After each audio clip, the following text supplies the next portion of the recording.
Here's a parametric equations question and a couple of things to watch out for. So we've got the equations involving trig functions and it's 0 to 2 pi, so we need to make sure that we're working in radians, and later on we're differentiating and we always do calculus of trig in radians, so again that backs up the use of those units. We'll be looking for a ratio of some points, looking for the value of the parameter, and then later on it becomes an r cos theta plus alpha question with an equation to solve, again the answers being in radians. Part of the track of a roller coaster is modelled by a curve with these parametric equations. So x is 2 theta minus sine theta and y is 4 cos theta. Theta is in between 0 and 2 pi. It's shown in the figure, and B is a minimum point and BC is vertical. So just take a moment to think what BC being vertical means. So we would know if we found the x coordinate of B, it would be the same as the x coordinate of C. That may well be something we need to use later because we're looking at the lengths of OA and AC. So we're looking for the values of the parameter at A and B. So that means the value of theta. It doesn't mean the x coordinate and the y coordinate, it's the theta values that we want.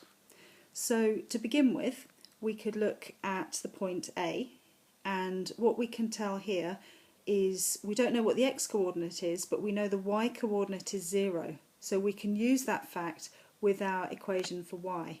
So y is 0 means that 4 cos theta is 0 because we've got that y is 4 cos theta. Now if we just solve that, cos theta is 0, then theta is pi by 2. There are other values of theta, but we'll take the first positive one. So doing a similar sort of thing, we'll move on to the point B, and we've got this is a minimum point. So a couple of ways of thinking about this, and what I would do is to think then y is going to have the minimum value and y is 4 cos theta. So I'd picture a graph of 4 cos theta. So over here we've got a graph of 4 cos theta. It's just like a cos graph but stretched scale factor 4 parallel to the y-axis. So it's just going between 4 and minus 4 instead of between 1 and minus 1. And when that's got its minimum value, that's always going to be at the point where theta is pi. So I can say the parameter of the point B is that theta is pi. So hence means we're going to use what we've just done, show that the ratio of the lengths OA and AC is pi minus 1 to pi plus 1. So the length from O to A, we need to get that one. Now that's just going to be the x coordinate at A, and we know that theta is pi by 2 at that point, and then later on we'll be looking for AC as well. So first bit then, the x coordinate at A, well, we were given that x is 2 theta minus sine theta, and at A theta is pi by 2. So if we just substitute that in, the length OA is 2 pi by 2, and the 2's will cancel, so that's just pi minus sine pi by 2. Now sine pi by 2 I would usually do with a graph sketch, but you can of course use your calculator. So sine of pi by 2 is 1 from the graph or from your calculator. Of course, if you are using your calculator, you need to make sure that you're in radians mode. So we've got pi minus 1. Now that's looking good because we can see there's a pi minus 1 up here. Okay, so on to the length of AC.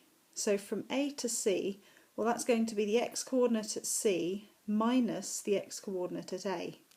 So the x coordinate at C, we can substitute theta is pi into the x coordinate. So if we do that, we've got 2 pi minus sine pi, and then we subtract the x coordinate at A, and we'd already worked out that the x coordinate at A was pi minus 1 from before. So putting that together, 2 pi, and then for sine pi, again I would just use a little graph sketch. Sine of pi is 0, or from the calculator in radians mode, sine of pi is 0.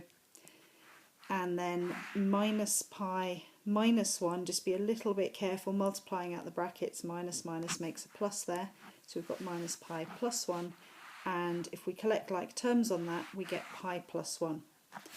So then just checking that the actual question was asking, it was the ratio of the lengths OA and AC, so that's pi minus 1 to pi plus 1, which is what we were expected to show.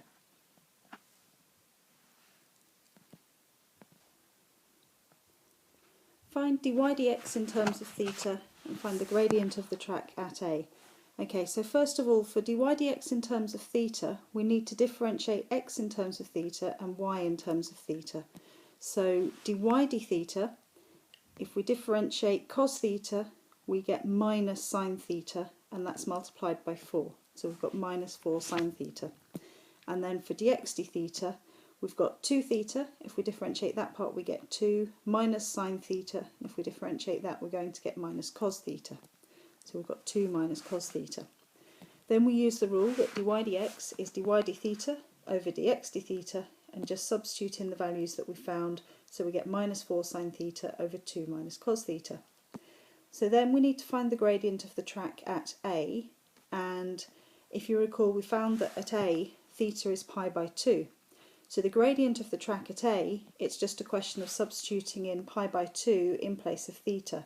So we've got minus 4 sine pi by 2 over 2 minus cos pi by 2. Now you can use a calculator or a little graph sketch to see that sine of pi by 2 is 1 and cos of pi by 2 is 0. And putting those in place and showing that amount in the working as well. It's minus 4 times 1 divided by 2 minus 0, and that gives us a final answer that the gradient of the track at A is minus 2. So this part of the question is only worth 2 marks. We need to show that when the gradient of the track is 1, theta satisfies this equation, cos theta minus 4 sine theta equals 2. So that looks a bit like the values we've just got in part 2. So we had that the gradient is minus 4 sine theta over 2 minus cos theta, and when the gradient of the track is 1, dy dx is 1. So we're going to get that 1 is minus 4 sine theta over 2 minus cos theta. So if we multiply up by that denominator, then we'll get that 2 minus cos theta is minus 4 sine theta, and then we can simply add cos theta to both sides to leave just the 2 on the left hand side there, giving us that 2 is cos theta minus 4 sine theta, which is the result that we were asked to show. So on to this final part of the question, worth 7 marks, so we can take a bit of time over it. We're first going to express cos theta minus 4 sine theta in the form r cos theta plus alpha. So in the formula book, we've got that cos of theta plus phi is cos theta cos phi minus sine theta sine phi. So first of all, I'd start by just writing out this identity and then equating this to the cos theta minus 4 sine theta that we've been given. So then what I want to do is look at coefficients of cos theta and of sine theta. So the coefficients of cos theta, well, on the left hand side here we've got r cos alpha minus multiplied by the cos theta, and on the right hand side we've just got 1 cos theta. So r cos alpha equals 1. That's our first equation, so I label it number 1. Doing a similar thing for the coefficients of sine theta, we see that on the left hand side we've got minus r sine alpha multiplied by sine theta, and on the right hand side we've got minus 4 multiplied by sine theta. So we get minus r sine alpha is minus 4, and if I multiply both sides by minus 1 just to make it positive, then we've got r sine alpha equals 4, and I'll label that one equation 2. So then I need to find alpha and I need to find r. Now I know an identity that sine over cos is tan, so if I divide the equation with the sine, which is equation 2, by the equation with the cos, which is equation 1, I'll be able to get an expression for tan. The r's will cancel out. So you're looking at the right hand side, I've got 4 over 1. So it looks like I've got the tan alpha is 4, so alpha is just the inverse tan of 4. Now on the calculator I can evaluate that, and I've got 1.325, so to 3 significant figures that will be 1.33, which is what I'll write down for my answer, although I'll store that value into the calculator because I'm going to use it in solving an equation in the second part of this question. But to answer this part, I've got my value of alpha is 1.33, which is to 3 significant figures, and I now need to find the value of r. So what I do to do this is square and add these 2 equations. The reason for this is I'll end up with a sine squared plus cos squared, which is equal to 1 by the identity that sine squared plus cos squared is 1. So I don't need to write out this working in full, but just to show what's going on here, we've got the r squared cos squared alpha is 1 squared, and then the r squared sine squared alpha is 4 squared. So then we can take an r squared outside the brackets on the left hand side, and then we've got this cos squared plus sine squared, which is equal to 1.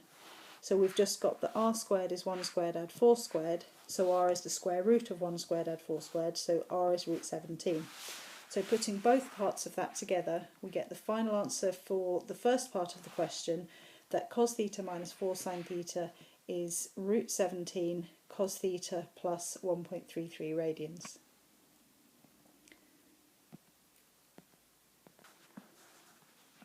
So on to the final part of this equation, where we need to solve the equation cos theta minus 4 sine theta is 2 for 0 to 2 pi. So that's equivalent to the equation we just did a moment ago, which is root 17 cos theta plus 1.33 radians equals 2. And the answers need to be between 0 and 2 pi, so we'll need to check to make sure that our values are within that range. So first thing to do is just divide by the root 17 to get that cos of theta plus 1.33 is 2 over root 17. The way I like to do this sort of question is with a cast diagram, and noticing that 2 over root 17 is a positive value, I'll take the inverse cos of 2 over root 17, use a calculator in radians mode, which gives me that the value I have on my cast diagram is 1.06. So the values that I want, where cos is positive, is in the first and fourth quadrant. So I'd have the value of 1.06, also a full circle minus that, so 2 pi minus 1.06.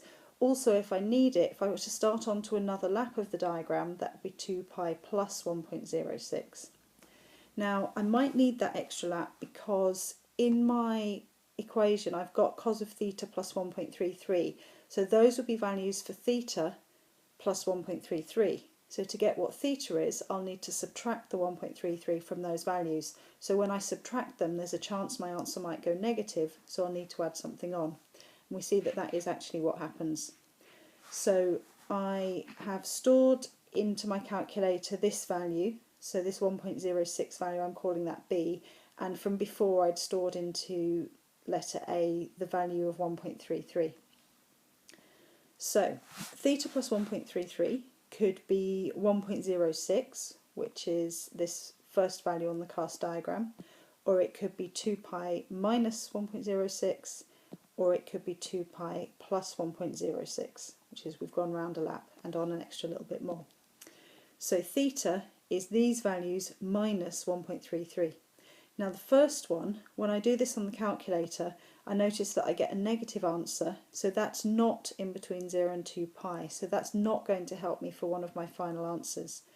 But the 2 pi minus and the 2 pi plus seem to give me values that are in a sensible sort of size, in that they're in between 0 and 2 pi. Remember, 2 pi is 6 and a bit, so 3.8 and 6.02, those are both values in between 0 and 2 pi. So that means I'll ignore this value of minus 0.26. My final answer is going to be correct to three significant figures, because remember I stored these values earlier. So I've got theta as 3.89 and 6.02 to three significant figures. It didn't say in the question what level of accuracy to use, but as a standard it's always good to do 3 sig fig.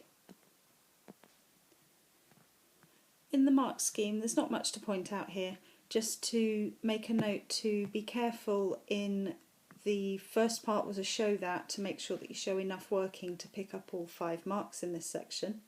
And in part 2, just straightforward differentiation, and make sure you actually answer the questions, so give the gradient at the point A nice and clearly. And then the third part, really just quite straightforward, again just show enough working because you were given the value, or you were given that equation. And the fourth part, plenty of method marks to pick up here. And it turns out if we'd left that negative answer in, we'd still get the full marks, but we would have lost marks if we had extra solutions in the range. So just be very careful on which values are actually part of the solution.